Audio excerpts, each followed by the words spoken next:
Thank you, Lieutenant Commander Harrison. Now I'd like to bring up our new friend, Giuseppe Macca. What we have now, we're doing Mr.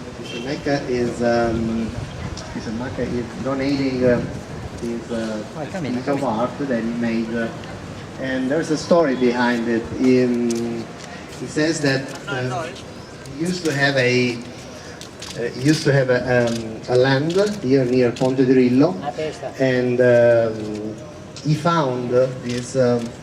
It is a piece of melted lead, and which is believed. His father was telling me that it most likely was belonged to one of the paratroopers who were probably who molded it that way, and so he wanted to create this installation of art, and he wants to donate it to the to NCTS. It will be accepted by NCTS on behalf of the Navy and in general. And Dr. Abate suggested that the donation will be done through the mayor of Gela to give it more significance. So please.